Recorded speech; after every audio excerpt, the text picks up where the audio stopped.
ఇప్పుడు నంద్యాల పరిస్థితి మీకు అందరూ తెలుసు. నంద్యాలలో ఎక్కడ కొనాలన్నా కూడా ₹1,00,00,000 ఉంది.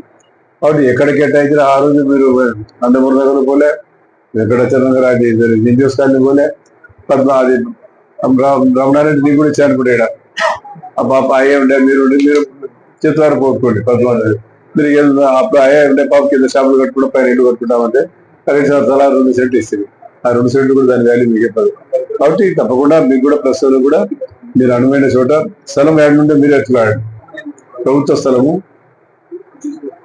ఎక్కడనే ఉండని మీరు చెప్పారు నాకు 2 ఎకరాలు ఉందని. ఎందుకంటే మనకు అసెస్ 2 ఉన్నాయి. వాళ్ళు పేదవారు ఉన్నారు, మందులో ఇక్కడ పేదవారు ఉన్నారు, ఇల్లు లేని వారు ఉన్నారు. వాళ్ళు కూడా ఇవ్వాలి, న్యాయం అందరికీ చేయాలా. కాబట్టి వాళ్ళు కూడా అడిగినారు ఎక్కడో. నేను ఆ రోజు మొన్న కూడా వాళ్ళు కూడా అడిగాను, మీరు స్థలం ఉందని చెప్పి నాకు చెప్పినారు 2 ఎకరాలు ఉంది, నాకు స్థలం చెప్పాలా. 2 ఎకరాల్లో ఇంత 3 ఎకరాలు ఉన్నాయన్నారు.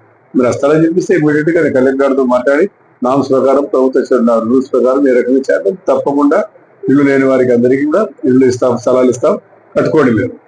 ఎందుకంటే అవకాశం ఉంది. మళ్ళీ రాదు ఇక నంద్యాల టౌన్ రావడానికి. మళ్ళీ నంద్యాలే కాదు ఏదైనా కానీ పట్టణ ప్రాంతాల్లో మీకు స్థలం దొరకాలంటే కష్టం అయిపోయింది.